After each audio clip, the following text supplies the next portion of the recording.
أجمعين أما بعد.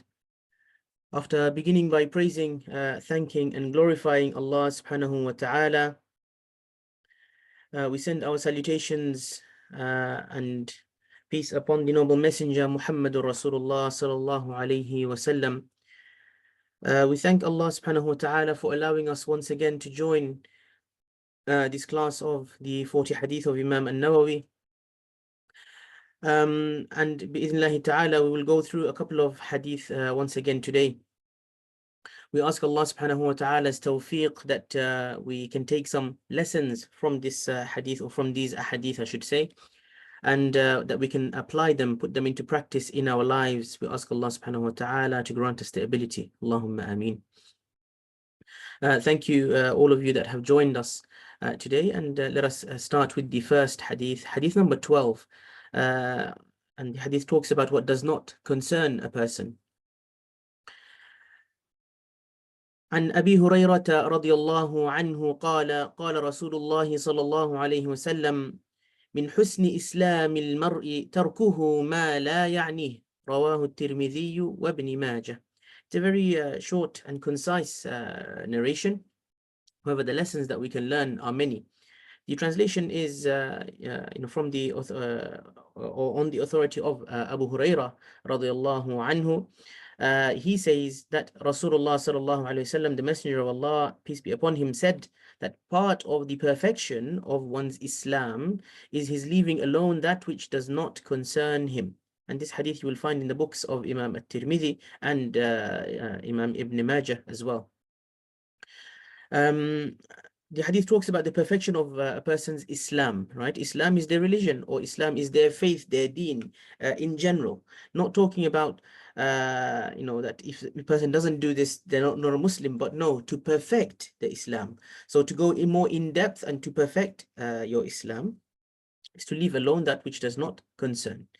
Now, to talk about the hadith in general, Al-Imam Ibn Rajab, right, he made a commentary, he gave a sharh of the 40 hadith Arba'un al-Nawawi, the 40 hadith that we are going through. He mentioned that this hadith is one of the foundations, or one of the hadith that is the foundation of manners, behavior and etiquette in Islam.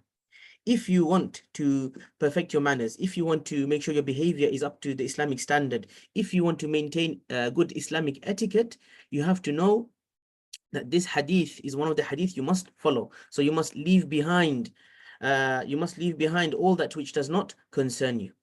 Imam Ibn Rajab also, he says that Imam Abi Zayd al-Qayrawani al-Maliki, right, he's one of the Maliki Imams, right, from the school of Imam Malik ibn he says that following the, 4 different hadith, it is the foundation, or it gives you a good setup, or following these 4 hadith gives you the main concept of good manners and behavior in Islam. If you follow these 4 hadith, you will have attained a good standard of character, of manners, of behavior. The hadith mentioned above is included in that. This is one of them. Another hadith is hadith number 15 in we will go through that bi'idhnillahi ta'ala in the coming weeks. Let him who believes in Allah and the last day either speak good or remain silent. And then hadith number 16 of the 40 hadith, where a man says to the Prophet ﷺ, "Awsini," or counsel me, give me advice. And Rasulullah ﷺ replies, "Do not get angry, do not get angry, do not get angry," after the man repeated his request several times.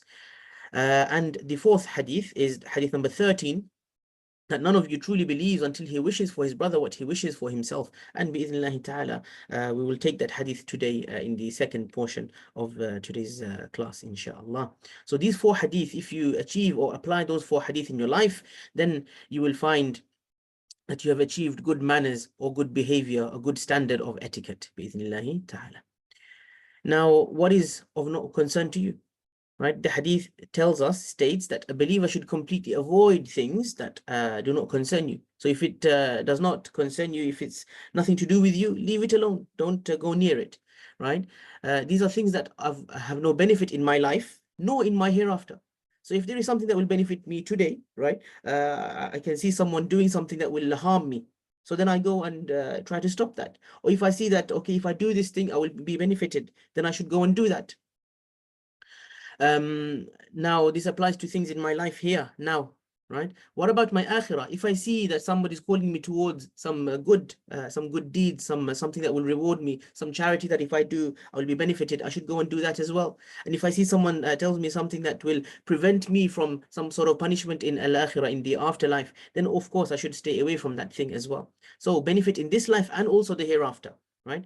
And it's not just in terms of what I will do or what I will say, but also my belief as well. So it relates to my iman, it relates to my speech, right? What I say, what I don't say, it relates to my actions, what I do, what I do not do.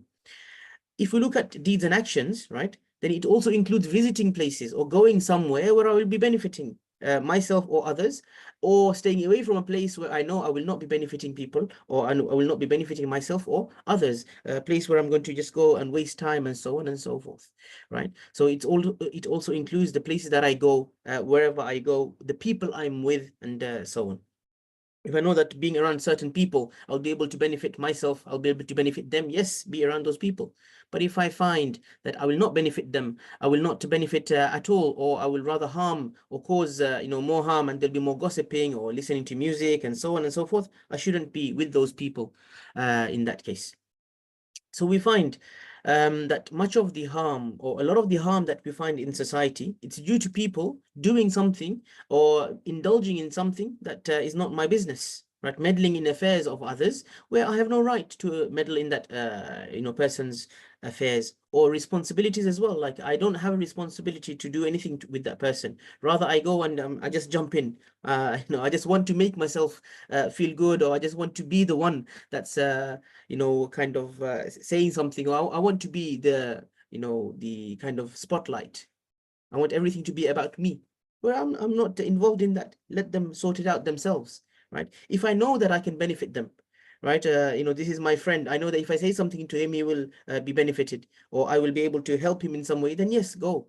But then if I see a stranger and there's an incident that took place, and I just want to go in and make my voice heard when there's no need for that. So this is jumping in where I have no concern, or it is of no concern to me, so then we should stay away from that. And of course, jumping into situations where it does not concern me, this leads to evil in the society. Or people will think, okay, what's wrong with this person? Why are you getting involved? It's none of your business, and so on and so forth, right? This is just one scenario, of course, but there are many scenarios we can think of where if it's of no concern to me, I should leave it alone. I shouldn't get involved there. Now, if you look at the meaning of the opposite, right? So you should leave what does not concern you. That means that you should go towards what does concern you, right? So if you look at the hadith in a different way, or the opposite meaning of it, part of the perfection of the iman of a believer, of a mu'min, the iman of that mu'min, part of making his iman complete and whole, is to be concerned with matters that will benefit you in this life and in the akhirah. So if I know that attending this dars, for example, will benefit me, so then I should attend this dars. If I know that I can learn a lesson from it, yes, I should go and try to learn those lessons. If I know that I go and work, so then I will be able to benefit myself by making money, and then serving my family, and providing for them, so then I should go and work. And if I know that, okay, going to this place is going to harm me, so then it's not going to benefit me, I should stay away from it, and so on and so forth, right? I should look to both sides, what will benefit me and what will not benefit me as well. So another hadith that we find, and you can find the emphasis by Rasulullah when he says that, again, this hadith you'll find it in Tirmidhi, be keen with what is beneficial to you and seek help from Allah subhanahu wa ta'ala. Don't be reckless. So seeking help from Allah subhanahu wa ta'ala, if I know it will benefit me, I should say Bismillah and go for it, and at the same time seek the help from Allah, because I won't be able to do anything without the permission of Allah subhanahu wa ta'ala. We have enough to deal with ourselves, right? In terms of our salawat, and then being good to our parents and our family and so on.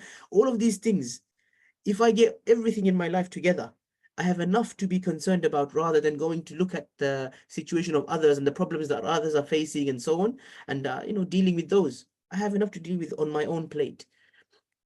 And of course, this is related to time management. Focus on matters that are concerning you, and then you won't even find enough time to focus on matters that don't concern you, subhanAllah. Now, if you look at speech, and there's some certain words here, don't worry about the words.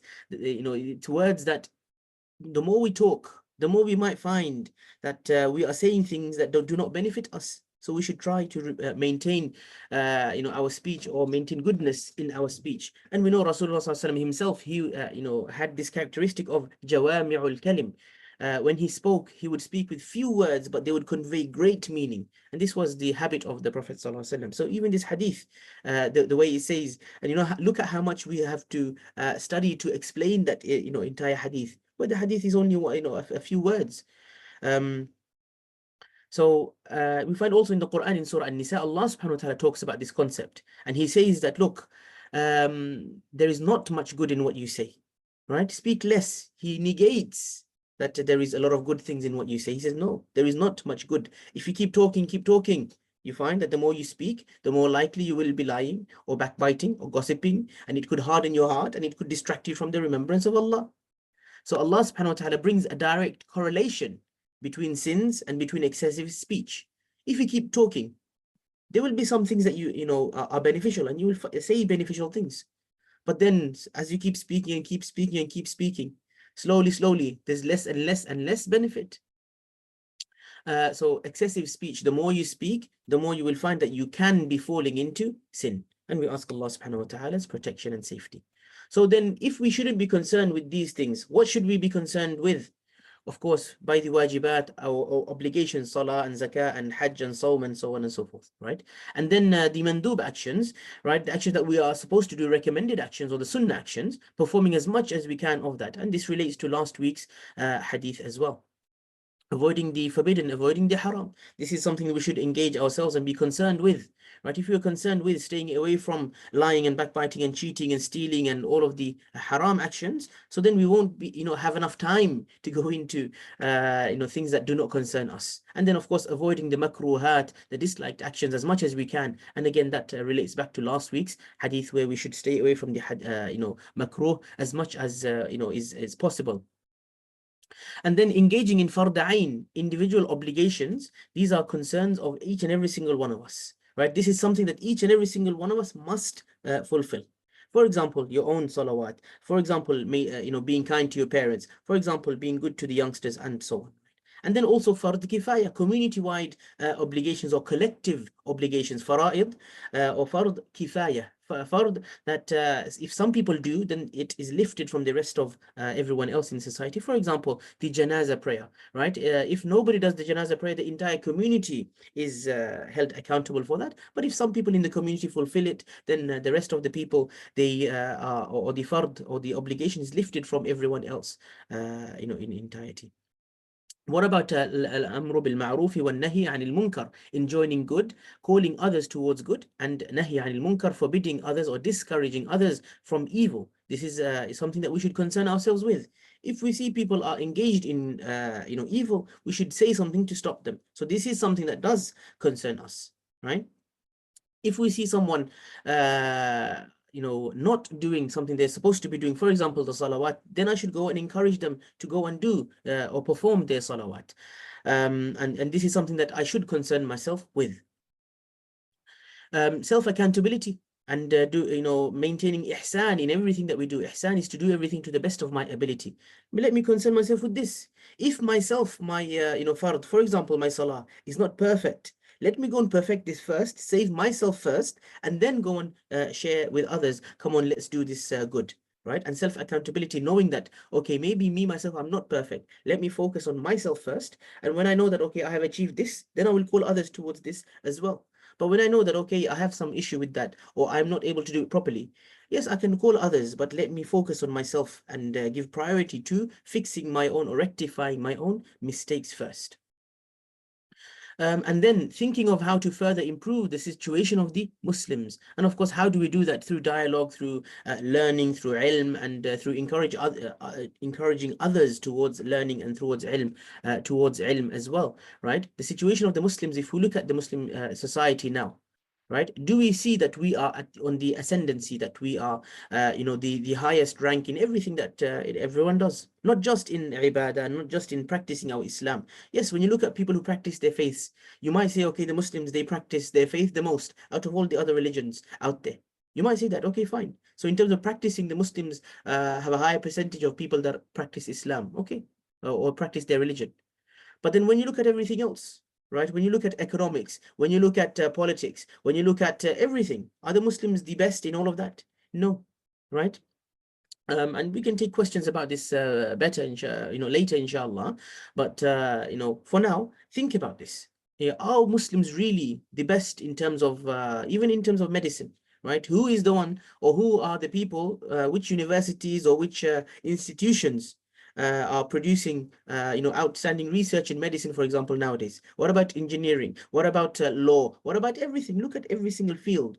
If the Muslims are on top, this is where we should be, right? May Allah subhanahu wa ta'ala return us to that state. If you look at the Ottoman Empire, for example, yes, there were a lot of issues with that. But if you look at religion, if you look at politics, if you look at medicine, if you look at technology, the Muslims were at the forefront. They were inventing things. They were the best in every field, even philosophy and so on. Right? Of course, we don't want to go into ilm al-kalam and philosophy and how they kind of did work to take people away from the correct understanding of Islam and so on, right? We're not going to go into that. But Muslims were at the forefront, right? So Muslims need to be the best in everything they do. And this is also related to ihsan, the previous point there as well. And also we should be concerned about the greater challenges facing our community. For example, now the Palestine issue, this is something that we, in our community, this is something that is taking place right now. The issue is taking place right now. We need to make sure that we are at the forefront of making our voices heard and so on, right? The challenges that we face in terms of the LGBT issue, in terms of atheism, affecting our youth and so on and so forth. So many different issues. We need to be concerned with these challenges as well as, our own, personal challenges. But these challenges of the greater community, we should also be concerned by those as well. And the final point here, we mentioned this earlier on, but to apply our knowledge, not just learning for the sake of learning. If I learn something, yes, it's good. But if I need, if I don't apply this knowledge in my life, so what's the point of me learning it? Is it just to have it in my head and, just keep it to myself? May Allah subhanahu wa ta'ala save us from these people. So we ask Allah, we make that dua, Allahumma alimna ma yanfa'una. Ya Allah, grant us knowledge that will benefit us, grant us beneficial knowledge. Allahumma ameen. Now, if you look at the statements of some of the Salaf, some of the pious predecessors, we find that Al-Imam Al-Hasan Al-Basri, the great Tabi'i, he says that one of the signs that Allah turned away from a servant, from a abd, and, is that the abd himself, or the servant himself, finds himself continuously preoccupied, engaged with matters that do not concern him. Subhanallah bihamdi. So this hadith, he's saying that someone who is continuously engaged, with things that are not of his own concern, so then this person, he's a person that Allah has turned away from. Subhanallah bihamdi. So let us try to stay away from things that don't concern us, because then we'll find Allah turns away from us. Imam Hassan al-Basri also says that you are nothing but a compilation of breaths. Now think about your life, right? And it's like a philosophical saying. You are nothing but a compilation of breath. You take breaths your whole life. Every breath you take in and you exhale, a piece of your life or a part of your life is lost. It's finished, it's gone. How many of our interactions, or you could say how many of our breaths are worthwhile, and how many of our breaths are useless? Every breath that I take, will it benefit me? The energy that I spend by taking this breath, and then if I take another breath, is it something useless that I'm doing? Think about every single breath that you take.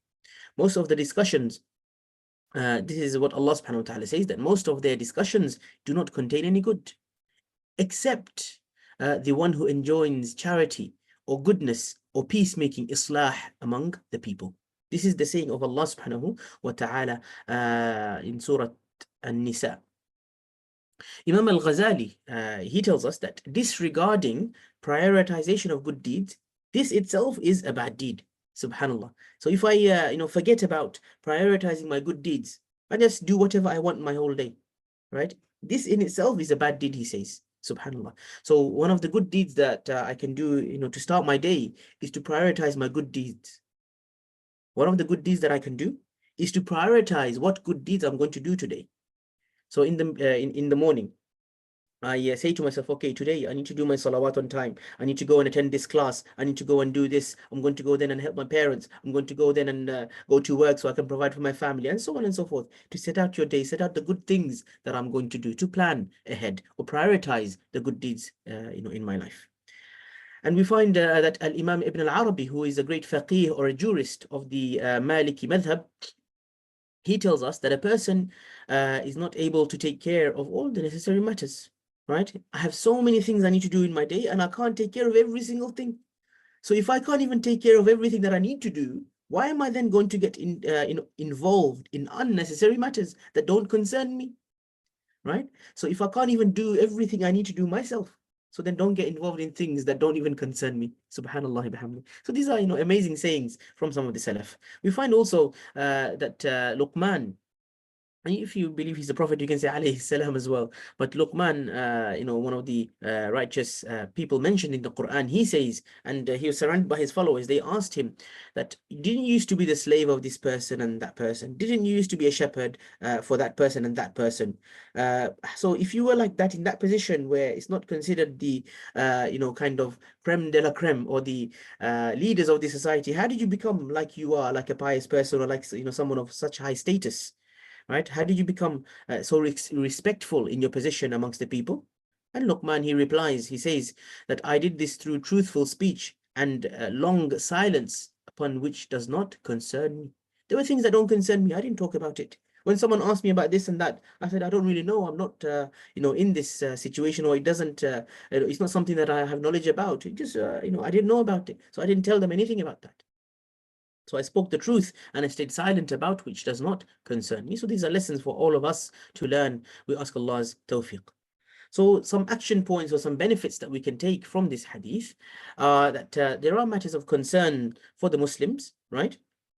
And what are these matters? It's the affairs of ourselves, it's the affairs of our community, and it's the affairs of the whole Muslim community or the ummah, at large. So these three things I should concern myself with: the affairs of myself, right? What I can do, or what I need to do; the affairs of the community, my, community, just, in general, the neighbors and, people I work with and my friends and family and so on, right? My immediate community, and then the whole Muslim community at large. Those three, I should concern myself with these. And then, what else should I be concerned with? Creating awareness among each other, facing the issues and challenges of the ummah. It could be through dialogue, through talks, through community activism, and so on and so forth. Also, those in authority have a greater responsibility carrying out, these tasks in terms of the dialogues, talks, and so on and so forth, right? So me, myself, if I have authority over certain people, for example, my family, so then I should create this awareness in my own family. I should try to benefit my family as much as I can. If I have, authority, or if my neighbors, I know that they will listen to me, so then I should go and invite the neighbors and start telling the neighbors. But then if I have someone that's on the other side of the world, if I talk, he's not going to listen, right? Random comments on Facebook and Instagram posts, all these comments that don't benefit anyone, right? You go and you see people arguing with each other. And you know that if I say something, they're not really going to take, much benefit from me. They're not going to listen to what I have to say. So then what's the point of this? This will also be called or fall under something that does not concern me. And then excessive speech, we should avoid excessive speech, and this is in the Quran as well. And then the advice of Luqman that he gave to his son also included talking too much, or not talking too much, I should say. Focusing more on improving ourselves rather than looking at the faults of others. This is something that I should focus or I should concern myself with. Rather, I should improve myself, then, oh, this person is doing this like that, and that person is doing things like that. Gossip of others and so on and so forth. Staying away from all of that. We should be aware and careful not to waste our time and effort in matters that don't concern us. Keep busy. Again, it's this point reiterates or summarizes everything that we have already spoken about. And then finally, don't waste time, money, and effort. We didn't talk about money. We didn't talk about effort. We did talk about time. So don't waste your time. Of course, we mentioned that already. But don't also waste your money. Right? If I know that spending money in this situation, or in this case, will not really benefit me, so then why should I go and do that thing? So don't even waste your money in that. And effort. So if I know that by doing this, by spending all this time and energy and effort in doing a certain thing, that it won't benefit me, so then why should I go and do that thing, right? So spending your effort in things that are of no benefit in this life and the hereafter as well. So not just your dunyawi, but your dini or akhirawi things as well. So both are included, not just your akhirah, not just Islamic things, you could say, but also things in this life if they won't benefit me. I should try as much as I can to, avoid those as well. And with that, we come to the end of the explanation of hadith number 12. Hadith 13 talks about love for your brother, and it's a very, very, very famous hadith. So, عن أبي حمزة أنس بن مالك رضي الله عنه خادم رسول الله صلى الله عليه وسلم عن النبي صلى الله عليه وسلم قال: لا يؤمن أحدكم حتى يحب لأخيه ما يحب لنفسه. رواه البخاري ومسلم. Very famous hadith, and many of you, or most of you, will probably know the hadith. So the translation is that on the authority of Abu Hamza, apologies, I've put that twice. I will delete it inshallah before I send the slides to everyone so that they can look at the notes. On the authority of Abu Hamza. Abu Hamza is Anas ibn Malik. That's his kunya. This is his name, or his nickname, you could say. He is known as Abu Hamza since his son was called Hamza. So he is known as Abu Hamza, and he is actually Anas ibn Malik. May Allah be pleased with him, radiallahu anh. And who was he? He was the servant of Rasulullah sallallahu alayhi wasallam.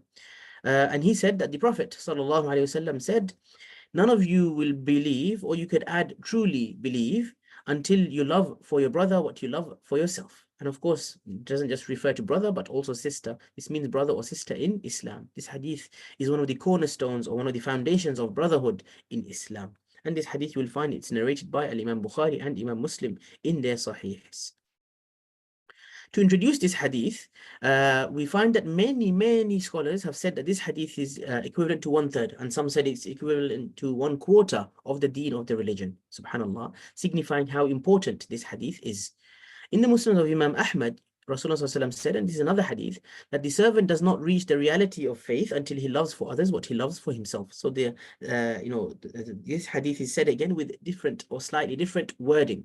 That's why we said you can say that none of you truly believes. So here we mentioned that none of you believe, but you can add also none of you will truly believe based on the hadith of that is mentioned in the Musnad of Imam Ahmad.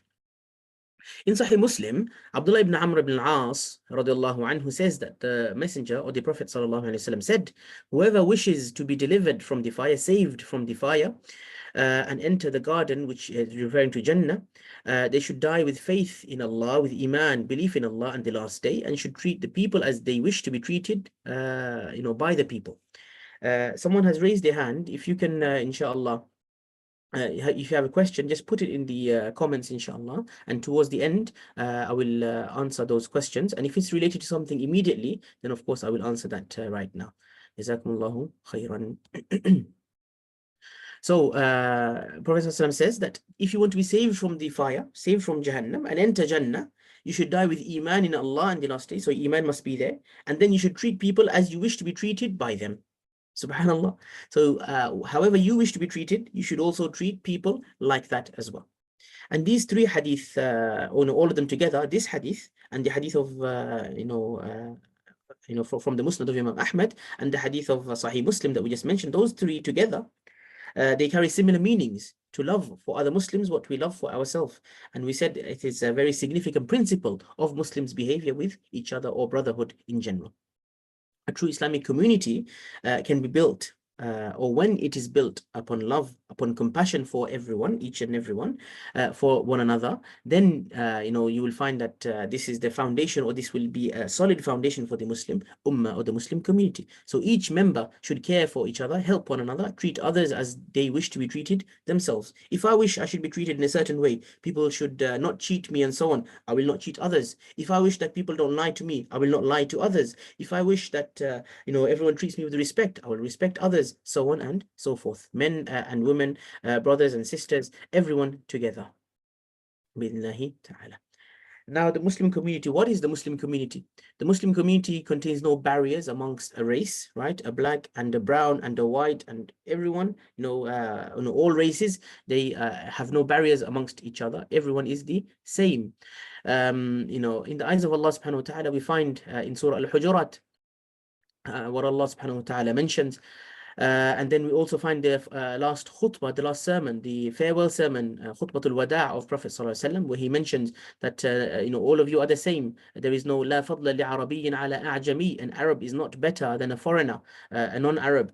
Wala li abyad ala aswad, or a white over a black, and so on and so forth. He mentioned all of you are the same, illa bi taqwa, except for taqwa. Taqwa is what differentiates us in the sight of Allah subhanahu wa ta'ala. So races, colors, madahib, groups, ranks. Like someone could be poor, someone could be rich, someone could be a king, someone could be a servant, someone could be this, someone could be that. It doesn't matter. You are all in front of Allah subhanahu wa ta'ala the same. So I've tried to put an image of Hajj where everyone wears the same cloth. Of course, now this looks like Umrah. After completing the tawaf, people have gone and worn different clothes, which is fine. But during the Hajj, what clothes do we wear? Right? Isn't it all the same white cloth? Right, so everyone wears the same, so showing how we are all equal in the sight of Allah, whether it's a king or whether it's a servant. They wear the same two pieces of white cloth. Of course, the sisters can wear their regular clothes or their abaya, bi'idhnillahi ta'ala. So we see that all of these barriers, barriers of race and class and color and madhab and groups and all of this must be removed for the concept of the Muslim community or brotherhood to be truly implemented. Excuse me. We have other barriers, right? And not in terms of the ones we see, but unseen barriers, such as jealousy, selfishness, envy, hasad, so on. All of this also must be removed. So loving goodness for others, it's part of loving your brothers themselves. Of course, sisters are as well. Loving goodness for others, it is included in loving them, right? If I don't, love that they are treated with goodness or they receive goodness, then how is my love for them? Right? It's not just something superficial, right? It needs to be something holistic. I have to love that they also receive good, every sort of good in their life, as well as me. I hope that Allah blesses me with, every sort of goodness in my own life. So we love good things for them as much as we love those things for ourselves. I want to be rich. I want to be healthy. I want to be this and that. Or I also love my brothers, my sisters all around the world, everywhere. They're also rich. They also receive the blessings of Allah and the bounties of Allah. They have enough food on their table, and not just any food, but the best of foods, just like I wish for myself. We treat them the way we want them to treat us. If I, as we already mentioned, want to be treated with respect and so on, I will treat everyone with respect and so on. Part of the good treatment of others are excusing them, giving them fair chances, right? If something happened, right? To excuse them, right? To have husnul dhann. Husnul dhann is to make excuses and to see the best in someone, right? Just because something happened and then they said a certain thing or behaved in a certain manner, right? I might say, oh, it's okay. I'm going to have patience with that. Maybe they were having a bad day and that's why they just reacted in this manner, with me or so on, something like that. Giving them excuses, excuse after excuse. And then the famous concept is to make 40 excuses for your brother. For example, if someone makes a mistake, we should find excuses and not jump to conclusions. And in the Quran, we find the concept of brotherhood is there. We mentioned already Surah Al-Hujurat. But of course, displaying the best of manners is, what we're focusing on here. So we should choose also the best words in our conversation. Allah subhanahu wa ta'ala says in Surah Al-Ahzab, verse 70, O you who believe, keep your duty to Allah and fear Him. Speak always the right word. قولوا قولا سديدا يا أيها الذين آمنوا اتقوا الله وقولوا قولا سديدا. This is the verse. In Surah Al-Isra, verse 53, Allah subhanahu wa ta'ala says, and tell my servants, commanding the Prophet alayhi salatu wasalam, that they should always say those words that are the best. Excuse me. Satan verily, or shaitan definitely, sows a state of conflict and disagreement among them. This is what shaitan wants. He wants to create conflicts, problems, and disagreements between us. So if shaitan wants this, so then we do the opposite of shaitan wants by saying good words, saying the best of words. So we know, so then from these, ayat of the Quran, we understand that good words can minimize quarreling, arguments, minimize confrontations amongst the members of society. So amongst all of the Muslims, if we say good words all the time, if we always treat people with, truth, always saying good things. By the way, When Allah subhanahu wa ta'ala says qawlan sadida, a good word or a right word, the truth basically referring to here, it doesn't only mean that truth in what we say. It includes this definitely, and this is the key message, but it also includes truth in everything that we do. Right? Qawlan sadida is also not cheating people, for example. Someone came to my shop to buy something and I gave him just less than 1 kilo when he is paying for 1 kilo. For example, things like that. I need to give him the full measure and so on. This is also included in qawlan sadida, the right word or treating people in the right manner. And you will find the explanation in the tafasir. Of course, if you just look at it, it looks like only it is talking about words and speech. But if you look at the tafasir, you will find the deeper meaning behind this bi'idhnillahi ta'ala. By the way, before we come to the statements of the Salaf, why did we mention, speech and so on, right? Because, there's a very famous saying in the English language, right? Sticks and stones may break my bones, but words will never hurt me. Right, words can harm people, right? But this saying is trying to say that, look, I might be physically hurt, but when people talk about things, right, I'm not going to let it affect me. So this is talking about remaining strong in your head and maintaining good mental health and so on. Even if people tell you things or say things about you, you should remain strong. Why is this saying so common? It's because people get affected by your words. You say something to someone in the wrong manner, they will be affected by that. They could hold a grudge against you, right? Or they could, lash out against you because of that. They could physically harm someone because of something. People, beat someone and even, kill people because of something that they have said. Things like this, right? About the 40 excuses and 70 excuses, we're not going to say it's sunnah or not the sunnah, because it's not as far as I know, it's not a sahih narration. But what we can say that it is part of the sunnah in terms of the concept itself. Make as many excuses for your brother as you can.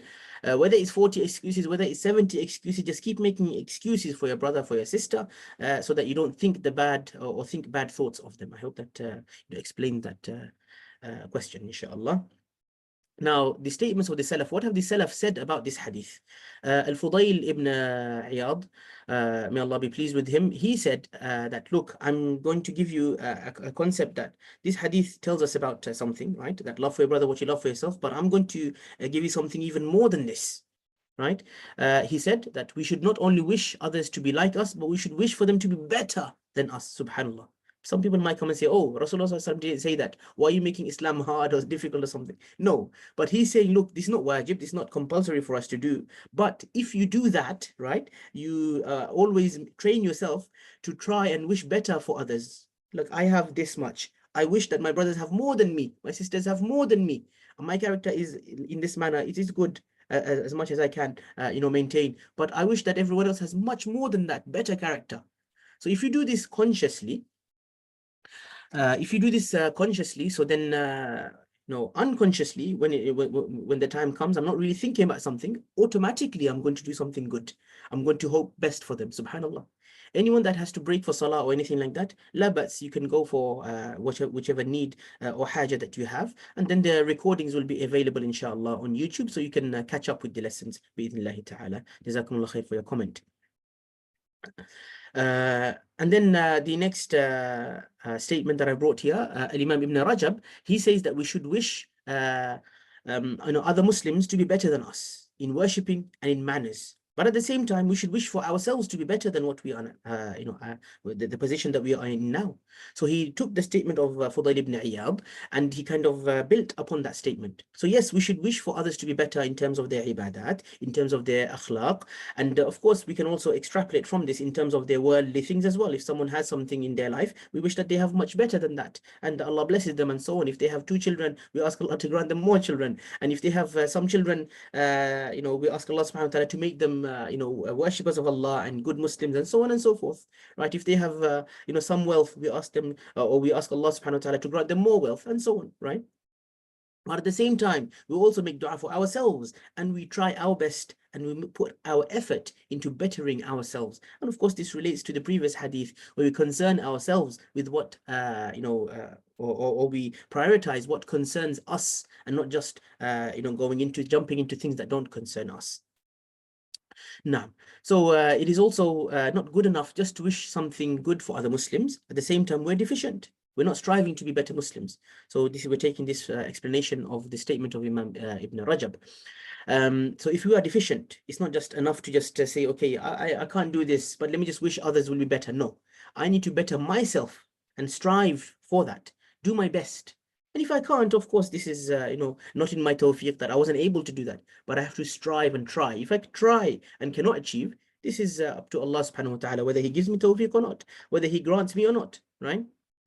Whether it is written in my rizq or not, right? If I keep saying every day, oh, I want to be a millionaire, I want to be a millionaire, for whatever reason, it could be to advance in this dunya as well as, give more in charity, for example, right? I make this intention that, yes, I want to be a millionaire for this reason.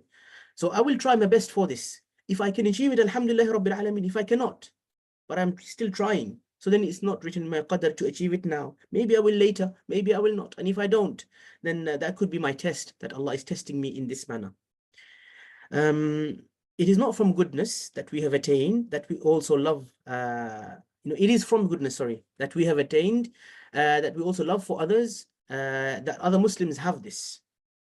If I've attained something, I hope that other Muslims will also have this situation or have this kind of, thing, whatever I've had in my life. That if I've achieved success, I wish that other Muslims all around me also achieve the same success. If I achieve, alhamdulillah, hifz of the Quran, I hope that everyone else, can memorize the book of Allah, the kitab of Allah, and so on and so forth, right?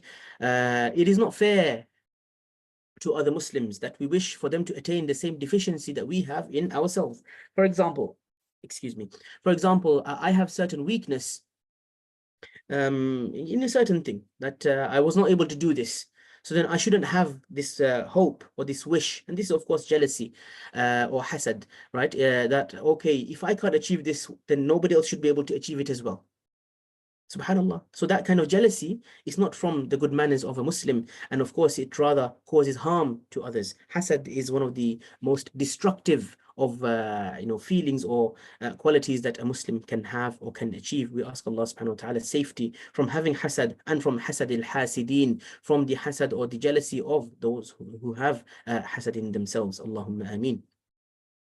We should try to protect ourselves from hasad, from al-ain, from the evil eye of others by making dua, especially in the morning and in the evening during our adhkar of the sabah and masa. And we can make various different dua, but one of the best adhkar would be to recite al-nas and al-falaq especially, وَمِن شَرِّ حَاسِدٍ إِذَا حَسَدٍ. We ask Allah's protection against the evil of al-hasid, the one that has hasad and jealousy and seeks deficiency for others when they can't achieve a certain thing, for example. We ask Allah subhanahu wa ta'ala to save us from this. Allahumma ameen. Now, speaking about love for your brother, what you love for yourself, right? We know that it is not a negation of Iman, because Prophet ﷺ said for his brother, meaning that he is still a Muslim, they are still brothers, right? So if a person does not love for his brothers what he loves for himself, it does not mean that he's out of Islam, but he should do his best to love for his brothers what he loves for himself, and the iman of a person is like a garment. It's like the clothes that you wear. Sometimes you wear it, sometimes you take it off, right? That's why the Prophet ﷺ says, Al-Iman yazid wa yanqus, that iman increases, iman decreases. When you realize that it's decreased, immediately you should try to increase it once again. When you realize that, oh, I'm not wishing good for them, rather I'm wishing the opposite, then you should change that. You should seek to improve yourself as soon as you realize. And this is true Islam, because we humans, we are deficient. We can't do everything in our lives, according to Allah all of the time. Yes, we should try, and this is true taqwa. But sometimes we might forget. This is the essence of being a human. A human is insan. Insan comes from the word in Arabic from nasiya, or one of the roots of insan is nasiya, the one that forgets. So we are forgetful beings at heart. This is how Allah subhanahu wa ta'ala has created us. We make mistakes. Kullu bani Adam khata. Every son of Adam, of course, daughters of Adam as well, is khata, is a sinner or someone who makes mistakes. And khata is someone who makes a mistake and makes a mistake and makes a mistake, keeps making mistakes. وَخَيْرُ الْخَطَّائِينَ التَّوَّابُونَ. And the best of the mistake makers, or the ones who make mistakes, or the sinners, is at-tawwabun, the one who makes tawbah, who turns back to Allah, repents to Allah, asks Allah's forgiveness. So as soon as we realize that we are not loving for our brothers what we love for ourselves, immediately we go and we try to rectify that by making this dua, Ya Allah, grant them barakah and so on and so forth. So loving for your brothers what you love for yourself is a condition the ulama have mentioned to enter Jannah, right? If you have Iman, then you must love Iman for others, even those who are sinners. Subhanallah. If I say, okay, I'm a Muslim, I'm worshipping Allah and so on and so forth, but this person, they don't worship Allah or they don't pray their salah on time and so on, right? I hate them because no, that they're not good Muslims. Or these people, my aqidah is like this and it's good and so on, and I'm on the straight path, I'm on Sirat al-Mustaqim. These people, even though they say they're Muslim, their aqidah is like this and like that, and I hate them, and oh, they can't be Muslim. And if this is my attitude, right, even if they are sinners, right, if I immediately just start taking them out of Islam, right, so what does that say about me? I should rather hope that, Ya Allah, guide them, bring them to the correct path, bring them to the right understanding of Islam, and so on and so forth, right? In someone's family, a person uses a ta'weez, an amulet, right? We see that this is, this involves shirk in Allah subhanahu wa ta'ala, associating partners with Allah, because the belief is that this object will be a means of protection for that person and so on, right? So we say this is not allowed completely and utterly, it is forbidden, it is haram, right? Because it involves shirk. Now that person, they're in my family or they're my relative or something. So then I start hating them because they wear that, ta'weez. Just as an example, I'm just bringing an example here. This can be applied to many, many different things. So it refers to, I'm losing my train of thought from the questions. Okay, keep asking the questions, la ba's, inshallah. I will ask them or I will answer them, inshallah, when we have some time at the end. We have some time set aside for that. Now, speaking about this again. Now, if I start hating that person because of something they are doing, right? So then I'm not loving for my brothers what I love for myself. I love for myself that I don't, use a ta'weez because it is something that is haram or shirk or something that is not allowed, right? So I should love this for them. Now, if I start hating them for that, so then I am not, implementing this hadith in my life.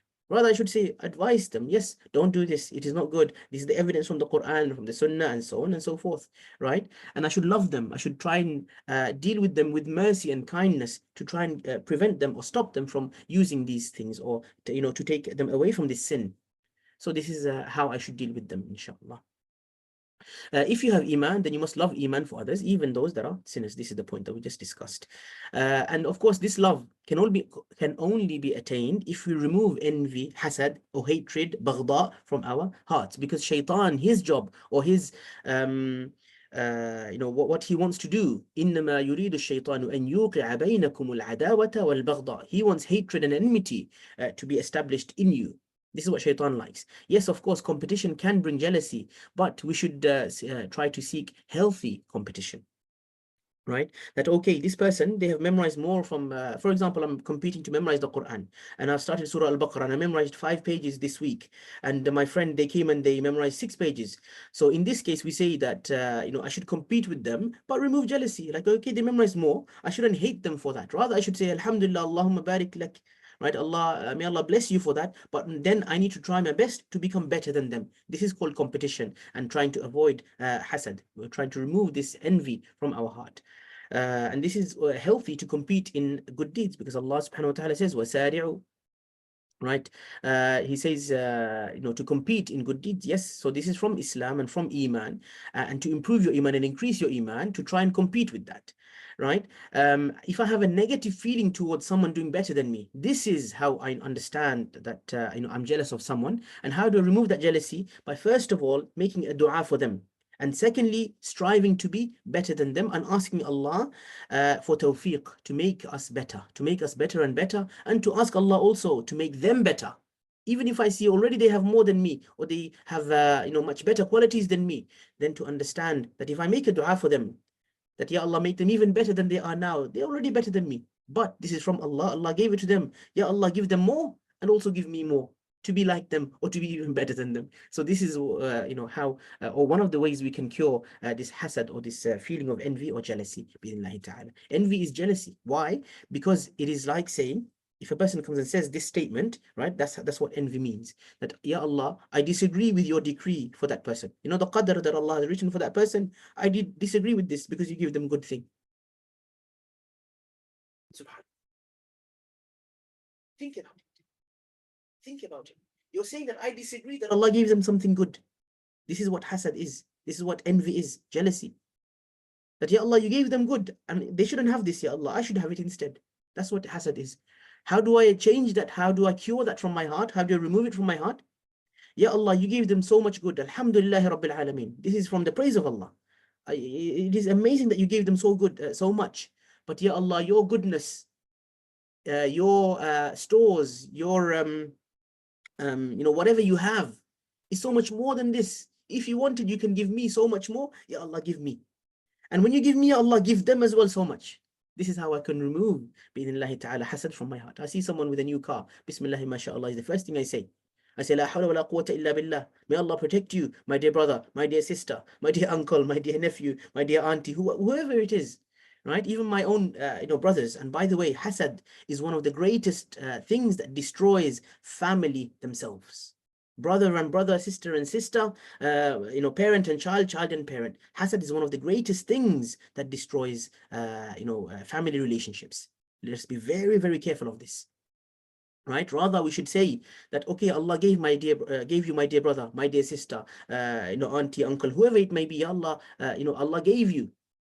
Allah gave you this beautiful new car, a beautiful new house, beautiful new garment, beautiful, face, whatever it is. Bismillahi mashallah. First, I praise Allah and thank Allah for that. Right? I thank Allah for all of this. And then I say, Ya Allah, may Allah grant you more and more goodness. And then I say, Ya Allah, you gave them goodness. And I know that your rahmah and your mercy and your bounties in this world and in the hereafter are so much more than this. Ya Allah, grant me and give me as much as, you would like. And Ya Allah, give me more and more. To make these sort of du'as, these are ways that we can remove that. And I know I'm spending a lot of time on this one point, but again, as we said in the previous hadith, look to the opposite, right? Look to the opposite to truly understand the meaning of the hadith, right? If Allah subhanahu wa ta'ala says have iman, then look to kufr as well. Don't have kufr. So if Allah subhanahu wa ta'ala says love, then do not be jealous and hate. There are some more questions, inshallah. We will take those questions. Don't worry, I'm not ignoring them, inshallah. Those that are relevant immediately right now, I'm answering them. But anything that can be answered later, we will leave them for later. Now, another way that we can remove jealousy from our heart is to maintain the rights of ukhuwa, or rights of brotherhood. How is that? Firstly, or one of them, again, these are not in any order, but all of them should be applied, right? Is to see to their needs. If I see someone is in need, someone, is sick, and, I can help them in some way by going to visit them and comforting them, or even bringing them food, cooking for them and so on, I should help them with that. If I see someone is poor and they need, money for food, our ummah all around the world, there are some that are wealthy, some that are not. I see to their needs as much as I can. I don't mention their faults in their presence. If they have done something wrong, I take them, aside, and I mention that. I don't, I don't publicize it in front of everyone else, right? Or, someone that I know that their character isn't the best, and they're doing their best to work on themselves. When they are in front of me, I don't tell everyone, oh, look, this person, they're, always saying this about other people, or they're always doing this and doing that. I don't mention their faults like this. I don't argue or mock them. Right? For example, someone has a nose that is slightly bigger than everyone else, and I'd say, oh, the big nose person, and refer to them in this manner, things like that. I don't mock them, in that manner, nor do I argue with them. Arguments, of course, is what shaitan wants to put between us. Not asking about what they dislike or what they don't like speaking about, right? If I know that this person, they're not interested in this topic, I'm not going to keep bringing it up, right? They know that, okay, they don't like speaking about this certain thing. I'm not going to keep asking them about it and keep speaking about that certain thing. Or they don't like speaking about, for example, the person struggling with their weight. And every time I go, I'm talking about gym, and I'm a healthy person. I'm talking about sports and activity and so on, right? Or someone else who's not the best in study. I keep going, and I keep asking them about I keep speaking about healthy and gym and losing weight and all, when I know that they're already struggling with it. They're trying their best to overcome this. So if I speak about it, it's going to harm them, things like that. Telling their secrets, if Allah subhanahu wa ta'ala, or subhanallah, I'm saying Allah, if that person, they have kind of confided a secret in me, so then Allah is the only witness there, right? I shouldn't make other people, included in this. And this is one of the signs of a munafiq, of a hypocrite, that they tell people secrets to others. They share the secrets of people, right? And then calling them in their best name. So if someone likes to be known by a certain name, a good name, then I should be calling them by that name. Informing them of your love for them. To say, for example, "Uhibbuka fillah," I love you for the sake of Allah. Making dua for them. Of course, it can be dua in front of them or dua behind their back, la bas, but making dua is something that we should do for our brothers and sisters. Thanking them for what they do. If someone did something good for them, I should say, yes, may Allah bless you, and I should thank them as well. Like, I'm really appreciative of what you've done. Show your gratitude to them. Defending them in their presence and in their absence. If someone says something bad about someone in front of them and I am there, I should say, no, no, no, don't say this about that person, or don't say this about my friend or my brother. And in their absence as well, right? That somebody said something, mentioned something, say, no, no, no, don't talk about that person in this manner. Wishing that your brothers share the wealth that you have. That doesn't mean that I need to give everything that I own to that person, rather that Allah subhanahu wa ta'ala grants them more and more, and then we all have together, or that I give them gifts so that our love for each other increases as well. Giving preference to others, even if you are in dire need, subhanallah, right? A simple thing could be that you're going for some sports. For example, we play football regularly. So when we go and then after the game, we're trying to drink some water. We take our water, we are so thirsty ourselves. But the best thing is for your brother, you give the water to them and say, drink, and I will drink after. In this manner, subhanallah, we had a situation where everyone wanted to drink, and there was only one bottle of water there, and everyone kept passing the bottle until it came back to the first person. So then we said, okay, look, each one of us will drink, whoever has the bottle now, drink, and then keep passing it to your right hand side. So we just made a solution like that. This reminds me of the incident that took place in the Seerah during one of the battles, where the Sahabi, he was dying of thirst, and he was injured and also parched. He really needed his water. However, he saw his brother. He was in need as well. So he said, no, no, no, give it to my brother. And the water bearer went to his brother. And then they kept going around like that until they came back to the first person. And he said, no, no, no, you have to drink now. But then they found that he had died, subhanallah bihamdi, because he loved for his brother to drink the water first. Allahu Akbar. May Allah subhanahu wa ta'ala enable us to take some lessons from this. Allahumma ameen. Being loyal and sincere to your brothers, sisters, to have good thoughts about them, never think ill of them. And again, the question that is mentioned here, how to love someone because of Allah, these fulfilling the rights of brotherhood. If you fulfill these rights, then you will love them for the sake of Allah. And is it enough to feel that if the person doesn't make me closer to Allah, then that's it, end of story? No.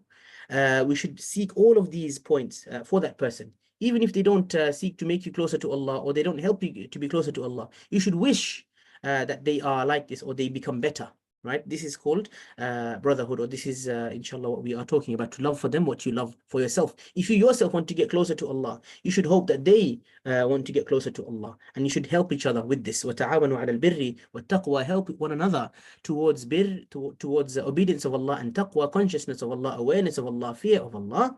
وَلَا تَعَاوَنُوا عَلَى الْإِثْمِ وَالْعُدْوَانِ. Do not encourage and go towards helping one another towards ithm, towards sins, wal-udwan, and disobedience of Allah.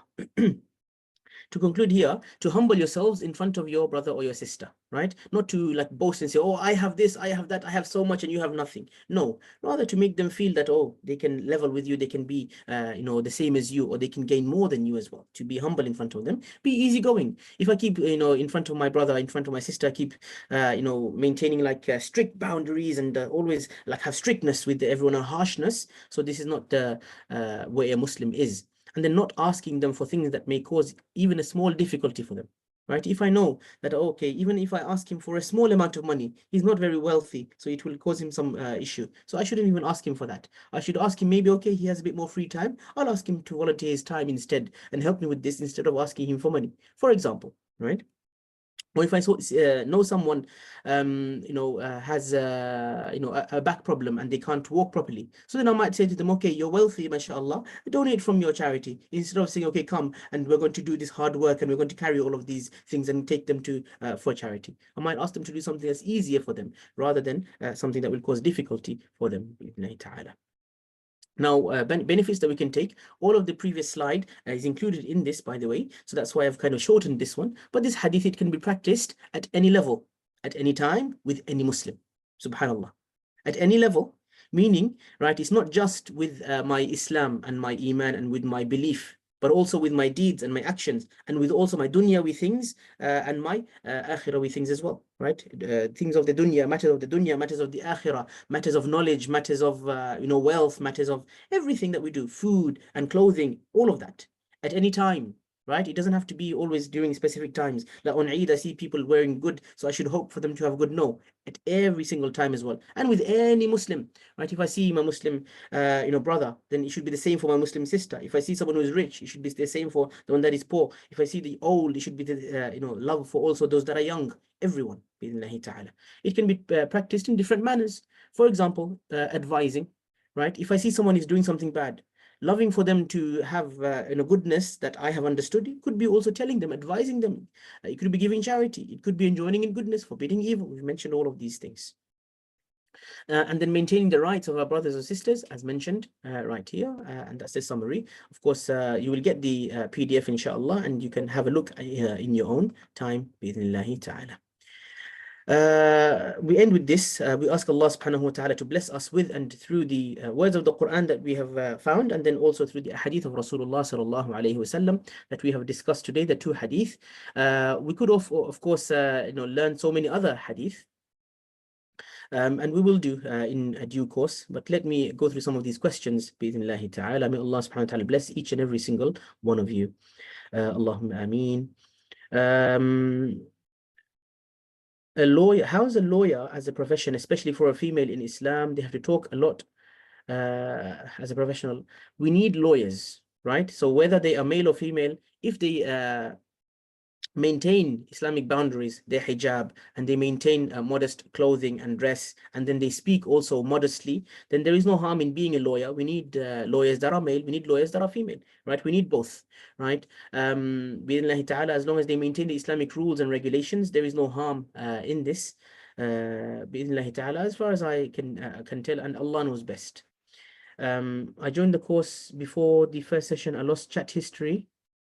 Can you send the slide? Okay, if you can speak to the admin, message the admin for any admin related issue. For example, you lost this notes and things like that. They would be able to share all of these with you, bi'idhnillahi ta'ala, all the recordings, everything. They can give it to you privately. So if you explain your situation, inshallah, they will be able to give you all of that. Especially if you've marked in your registration, you will receive that, bi'idhnillahi ta'ala. I apologize for the misunderstanding with the admin. Maybe just explain your situation, that I did attend them, but I've lost the notes and everything, and inshallah they will be able to help you. Barakallahu feekum. A nice explanation, simple. Barakallahu feekum. May Allah bless you. We mentioned about the 40 excuses and 70 excuses. Would we be sinning if we do this? If you have this jealousy and so on, yes, you would be sinning. I'm not sure if this is the correct question that you're referring to, but Allahu Alam. Even if your family or relatives hurt you, should you also love for them the best things and so on? I think that's what the question is asking. Yes, it doesn't matter if they have taken your rights, but you don't take their rights away. Shouldn't we compete in good deeds? Of course, we must compete in good deeds, but competing brings jealousy. Okay, so there is what is called competition, and I think I did explain that in a halal manner. That yes, we compete, but if they have beat me in a competition, we say Alhamdulillah. We ask them, we ask Allah for goodness for them, and we ask Allah to increase them in whatever they've achieved, and we also ask Allah, and we do our best to increase myself in whatever I can. But jealousy, when I hate that they have beat me, this is what is not allowed. Excuse me once again. It's the hate aspect that we should try to remove from our hearts as much as we can. Right, we mentioned about jealousy already. What if parents teach this to do hasad of siblings and are doing evil eyes themselves, how to deal with it? Of course, you have to explain how hasad and da'ain, evil eye, how they can be destructive and how they can cause more problems with the siblings and so on, right? And you yourself, try to stay away from it and protect yourselves from it, ta'ala, through the adhkar of the morning, of the evening, through the salawat, through your prayers, and through asking Allah subhanahu wa ta'ala, making dua, through self-ruqyah, morning and evening time as well. Barakallahu feekum. Yes, it is a crucial point. We had to take some time with that. So may Allah accept from everyone and help us all to understand. I mean, is the loyalty points in terms of cash given by bank? Okay, we try to stick to the content of the hadith, but of course, some extra questions, no problem, we will answer inshallah. Cash given by the bank in a salary account considered as riba. Now, if it's loyalty points, again, you have to look into the contract itself. But generally, right, I'm giving a general answer, not specifically to your account or everything. You need to look into the contract itself that you sign with the bank, excuse me.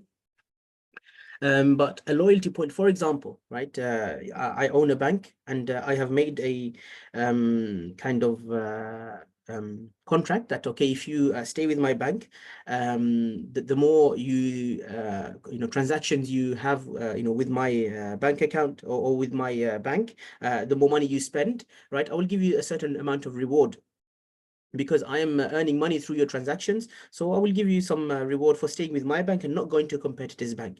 So that can be, excuse me, riba in one way. If I've, in my contract, I've made it that, okay, the money that you spend, I'm just going to give back as money. But then another bank might say, okay, I'm going to give you loyalty points, right? And at the end of the day, these points will have some sort of value. You can buy a certain thing with that, with those points, right? So that could be allowed. So you have to look into the contracts themselves. Some of the scholars have said that the cash back, so if you're getting cash, like physical cash back, you spend £1 and you get 1 pence back. You spend £100, you're going to get £1 back in your account. So some of the scholars have said that this is going to consider riba. But again, look into the account itself, the contract itself, and then speak to someone that is an expert in Islamic finance, bi'idhnillahi ta'ala. How to love someone because of Allah. We said maintain their rights, inshallah, and this will help. Bismillah ta'ala. I feel sad when I look at other women have children and I don't have. Is it jealousy? No. So looking sad isn't jealousy. But hating those other people, like you have gotten married and you didn't have any children for 1 year, 2 year, 10 years, right? Hating people that have children or hating these children, this is called hasad. But if you just feel sad, oh, I don't have any children. This is how Zakaria alayhi salam felt. And he was asking Allah, how do you, what should you do about it? You should ask Allah subhanahu wa ta'ala, Ya Allah, you can cause miracles to happen. Ya Allah, grant me a child. I would like a child, right? And if I don't have any children, Ya Allah, grant me patience through this. Yes, sadness is not the same as jealousy. Even if family or relatives hurt you, yes. So you need to maintain their rights, and you should love for them, what you love for yourself. Do you love that, for example, would you love for your relatives to get hurt? So then if you hurt them, right, you should, or if you hurt them, yes. So this is going against the hadith, right? You don't love for them to get hurt, so you shouldn't hurt them, right? Even if they have hurt you, right? It doesn't matter. You should do your best to save yourself. Is a lawyer a good profession? Allahu alam. My own personal opinion would be to become a lawyer in the Islamic field, right? To become a faqih. So this is what I would recommend instead of saying that. However, we do need also Muslim lawyers who will be able to know the law of the land that we are living in, so that they can help us as well when time comes that I need a lawyer for any civil matter or so on. So yes, a lawyer would be a good profession, of course, bi'idhnillahi ta'ala. That doesn't mean that we accept the laws of the land, by the way, that they go against the laws of Allah and so on, but we should do our best to stick to the Islamic principles. Okay, no more questions, please. Barakallahu feekum. There are quite a few more that are here for me to answer. I will do my best with the time. Excuse me. The majority of institutions do not follow Sharia, so how is practicing? Oh, subhanAllah, I was just referring to this point. You are not allowed to accept man-made laws if they go against the laws of Allah subhanahu wa ta'ala. But if you live in a land where there are laws of others, so this is something that we need to discuss amongst ourselves, and have, for example, in this country, in the UK, the Jews, they have their own system of police and courts and things like this. So if we can do that ourselves and establish that in this country as well, in the UK, so then this will be something that we should be looking towards. So that's why we would need experts in law and so on and so forth, right? We're not saying that it's acceptable in Islam to follow these laws, and for example, that someone who steals, they don't have the had punishment that is allowed in Islam, or found in Islam. Rather, they have some different sort of punishments. But you're living in their land, you have to go by their laws. So if you don't have a Muslim in that in the field of law, the Muslims could be taken advantage of. For those reasons, it could be allowed. Again, I'm saying it could be. I'm not giving a blanket fatwa for every single person. So may Allah subhanahu wa ta'ala grant us all understanding. Allahumma ameen. And again, I could be speaking out of turn or be mistaken. So go to senior mashayikh, inshallah. And those are the sheikh that we should be truly taking these kind of advice from. May Allah increase in knowledge, barakah and rizq. Allahumma ameen. For myself and for all of you, bi'idhnillahi ta'ala. Our weekly quiz will be given, inshallah, but this is level 2, not level 1. We knew they were conning us and cheating us in family and friends, even though we do sabr for the sake of Allah. Yes, so if somebody is cheating you or conning you, right, you should do your best to rectify that situation. If you cannot, right, so then what do? You have sabr, you maintain sabr for the sake of Allah, and you wish guidance and hidayah for them. This is loving for them what you love for yourself. You wish that you are guided, so you wish that they are also guided and they stop doing these things. Any hadith on the prohibition of nutmeg? No, there's no direct hadith about nutmeg being prohibited, but the reason why it's prohibited is due to the intoxicating qualities of it. And some scholars have, by the way, there is ikhtilaf on this, so I would say to research this further. Catch up on the video? Yes, inshallah, please do. How do you protect yourself not being taken advantage of others when helping them in need? You do your best to be vigilant, right? So this is more a common sense question, rather a fiqhi or Islamic, knowledge question. Rather, life experience will also help you to protect yourself. For example, I was stopped, on the side of the road. This was while I was studying, right? And as a student, you have limited money anyway. So whatever money you do have, you try to be careful with it. But someone said, "Look, I need some change." So I gave them a big bill, a big note of money. I think it was either 100 or 200, and then they gave me small notes in change. And then I counted it, I found it was wrong. So they took it back and they counted it in front of me again. And it was one of those con men, right? They count it in a certain way. So they make you understand it's a certain number. And when they have actually hidden another one of the notes or something like that. And so in the end, I lost quite a lot of money from there. I think it was 100 that I lost, subhanAllah. But then I realized, okay, I went to help that person. And then they took advantage of me, or they conned me or something like that. They cheated, right? So I have to understand that people can do this, but through life experience. So then, I realized, okay, that the first time this happened to me, I didn't let it happen the second time. When someone asked me the second time, then I counted one by one by one. I said, no, look, this is what you need. And then after the second time they gave it, I counted it once again. I said, look, I need to make sure. And then I found there was a problem there. So then I shouted, and then other people came and said, look, this man is doing this.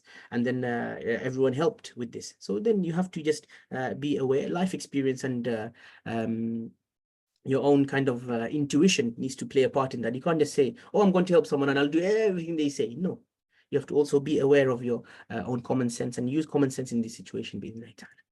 The hardest one to work is hatred from mother-in-law. Wallahi, this is one of the biggest problems that we face as Imam. People come with this issue so many times, right? And the husband keeps expressing how much more important and special she is than the wife. Yes, of course, your mother, your mother, your mother. However, when you have taken a girl into your life, into your home, and she is your wife, right? You need to protect her in every single way, even from your own parents. If your parents, if your mother, if your father are taking rights away from your wife, you need to go against your mother by giving the rights of your wife, right? Because we need to always look to Islam. Excuse me. Allah subhanahu wa ta'ala will not have mercy on the one who takes away rights from someone by saying, I'm going to give rights to someone else. Right? That's not how Islam works. And then when you have, when you are married, right? The wife does have a right to ask, right? I'm not saying that in every situation this is the best solution, by the way, but you have a right as a wife to ask for accommodation by yourself, right? Accommodation by yourself where you can be in peace and raise your family, right? Whether it's a separate room or a separate house, right? This is again based on situation and circumstances. If the husband can afford it, by the way, so then there will have to be some compromises made. But the husband must stand with his wife, and kind of make that balance between mother and wife as well, maintaining the rights of both of them, not taking rights away from one and saying, oh, my mother has priority and she has to have all the rights. No, this is not the case. And culturally, I understand this is a big problem, this is a big issue. So again, seek advice from scholars that are local to you, that will understand your situation specifically. So my advice would be to go and visit a scholar with your husband even with the mother-in-law, or get the murabbis of the family involved, saying, look, this is what's happening, and my rights are not being fulfilled. Rather, they are being trodden on, and I'm being oppressed in this manner. So try to take advice from a local ulama or the local imam or so on. Try to get some help with this, inshallah. Ta'weez is shirk. Which evidence shall we give to those who believe in this because they say it has Quran written on it? How can it be shirk? Okay, first of all, open up the ta'weez. Right. By the way, this might get me into trouble, but listen to me carefully before you take any answers from here. This is going to be a bit more, in depth, or a bit more, it could sound controversial, but listen carefully. Aisha radiallahu anha, she gave ayat of the Quran and wrote ayat of the Quran and wrapped it around a young child who was sick. And when he got better, she took it off. So when we say ta'weez is haram, every single ta'weez cannot be. So otherwise, Aisha would be committing shirk radiallahu anha. And we know she is the wife of the Prophet ﷺ, and if she did something like that, so then how can it completely be shirk, right? So what we say is, why is it shirk? It's because people rely on this to make someone better, right? If this is what will cure someone, that an object I'm putting around someone, or around their neck, or around their stomach, and things like this, so then we will say that this is shirk, because you are relying on that to make someone better. But the majority of ta'weez, and I deal with ta'weez on a daily basis, by the way. So this is something that I do understand. The majority of ta'weez that we open, it is not ayat of Quran. It contains ayat of Quran in addition to numerology, which is a branch of sihr in our understanding. Numerology is when the numbers are written and then there's boxes and grids and things like that. The majority of ta'weez are seeking the help of shayateen, of jinn, to cause benefit or harm to a certain person or individual, right? So that is, of course, it's shirk, because you are asking the jinn to help you to do a certain thing, or to protect you from a certain thing, an illness, or headache, or stomach problem, or this or that, right?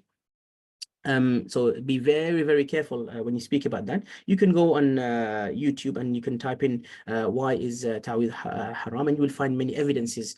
Scholars have compiled in entire books about ta'weez and so on, right?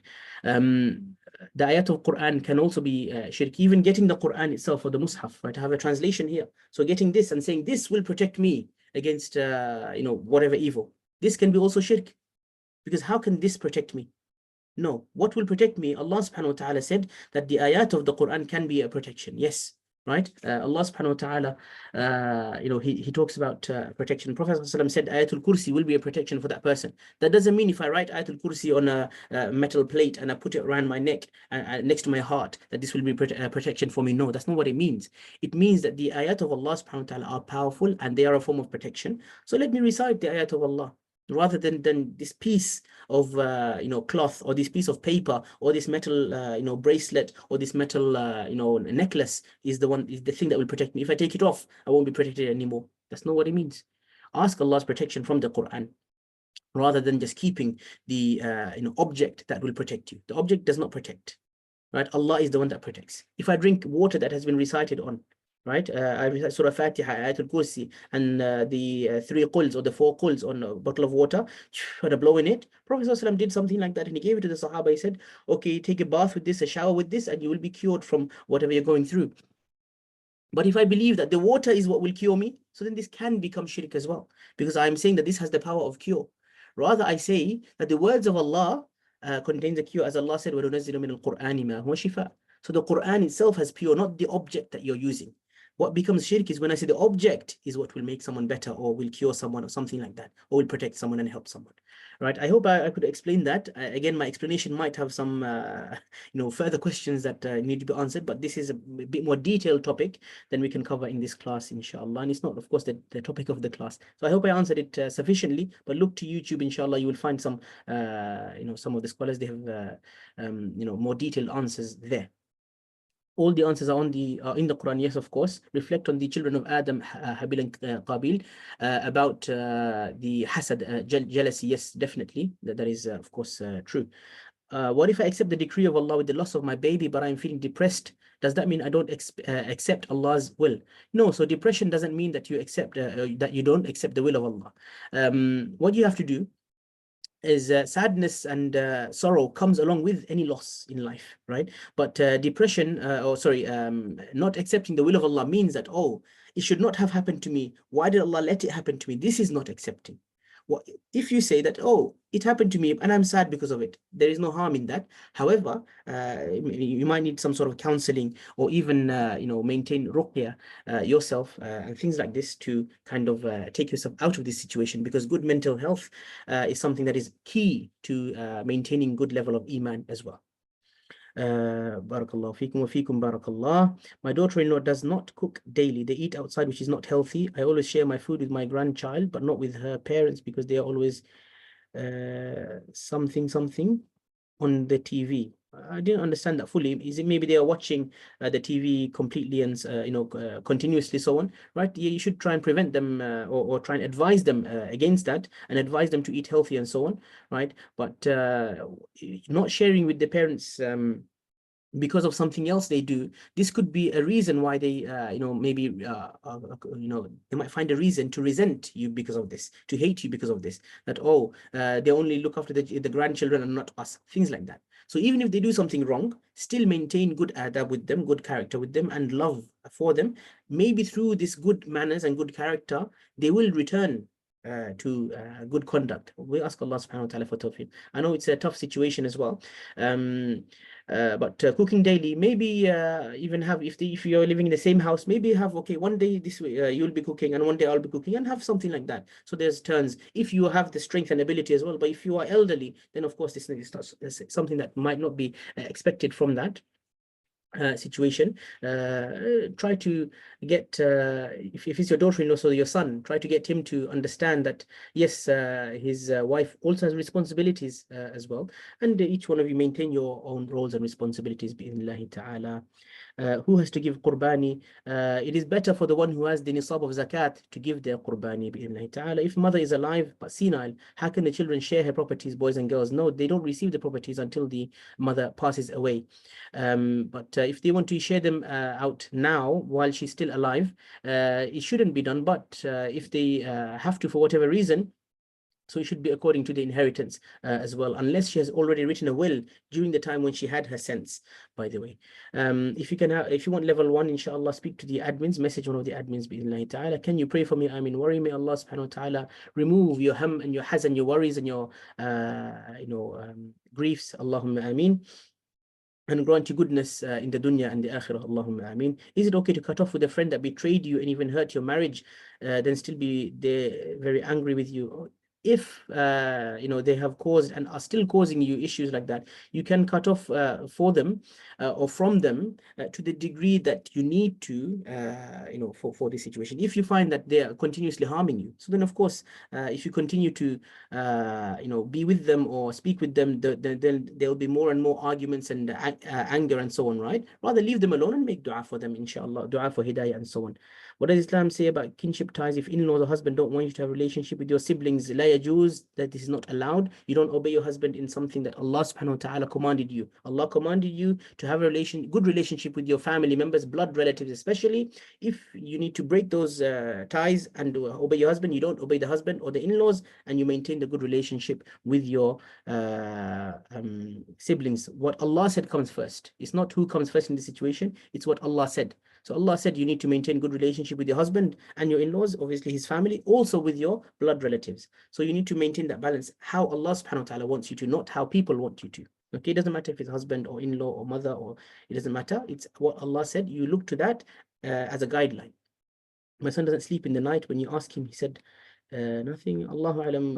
I don't know exactly what you're referring to, but again, ask him to recite Ayatul Kursi when he's sleeping, or play the Quran, play Al-Baqarah, especially when he's going to sleep, and see if that will help. Bi'idhnillahi ta'ala. Children, if they take drugs, drink alcohol, what should you do? Should you keep them even if they are grown men in your house? You should warn them severely.